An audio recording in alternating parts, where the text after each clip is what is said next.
And meanwhile, in Portland, Antifa is gearing up for a massive protest tonight at the ICE facility there. A flyer is circulating online urging people to rally against President Trump's order that deploys troops to the city to protect ICE facilities against violent rioters. Christina Coleman is live with the latest. Hi, Christina. Hi, Tommy. Yes, more protests are expected tonight in Portland after the president announced he plans to send federal troops there. Yesterday on Truth Social, the president wrote, at the request of Secretary of Homeland Security Kristi Noem, I am directing Secretary of War Pete Hegseth. We have the full screen there that President Trump put out. There you go.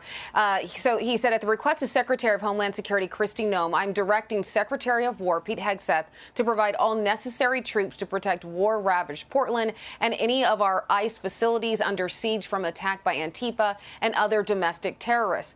I am also authorizing full force if necessary. Now, this announcement got swift pushback from some of Oregon's Democratic leaders. Take a listen. The president will not find lawlessness or violence here. If President Trump came to Portland today, what he would find is people riding their bikes, playing sports, enjoying the sunshine. It's pretty outrageous to see what the president is saying about Portland.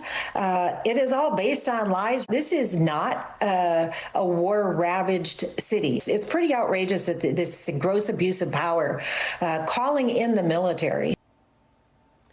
But the officials within the Trump administration clearly feel differently. Portland is one of a number of cities nationwide where there's been ongoing protests against the president's crackdown on illegal immigration. And some of those demonstrations have turned very violent with clashes between anti-ICE rioters and federal agents. There's been a dramatic rise in assaults against ICE agents nationwide compared to the same time last year. Democratic lawmakers from Oregon think adding more troops to the mix is going to make the situation worse. Trump is sending troops to Portland with the goal of, quote, doing a number on the city. And we know what this means. He wants to stoke fear and chaos and trigger violent interactions and riots to justify expanded authoritarian control. Let's not take the bait. Portland is peaceful and strong, and we will take care of each other. Well, we'll see how things play out tonight. Again, more protests are planned for outside the ICE facility in Portland this evening. Tommy? Christina Coleman, thank you so much. I'm going to open it out to the table now to have a little discussion about, let's talk about Portland first, Joey, because we just came off of that, and I was just stunned by those leaders in Portland. We saw it yesterday, too. Everything's fine here. We don't need help. You're going to come, and you're going to cause the problem. It's the same thing that Mayor Karen Bass and Governor Gavin Newsom said in California after people were rioting for days, lighting things on fire, causing destruction to businesses. But yet again, you have the leaders that say, we don't want help. Don't come here. You will cause the problem. And I'm just wondering, to continue our discussion from yesterday, at what point do the citizens of Portland say, no, we're kind of sick of being antagonized by Antifa and all of this ruckus, and we would like some law and order? Yeah, I think what they're trying to do is they're kind of glossing over the issue. So Trump is sending support there to help with the ICE operations in the ICE facilities there, which are currently under some sort of siege protest. There's a report, I didn't hear if Christina got to it, that potentially some of these protesters are found with guns on their person. Mm-hmm. And so Trump is specifically sending support for these ICE operations.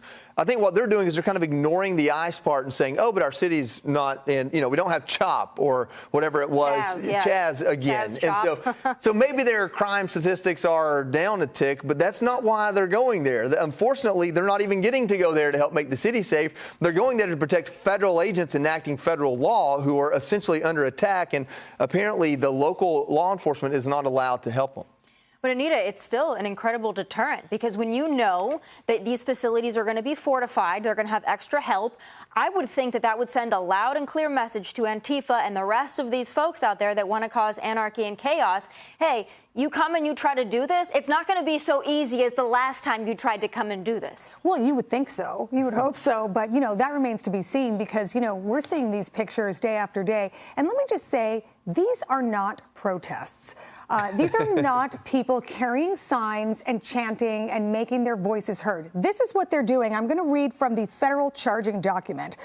In one of the most serious ones, federal officers allege a protester used the pointed end of a protest sign wooden handle to attack the head of a U.S. Border Patrol officer who was trying to make an arrest. The incident cut the officer's ear.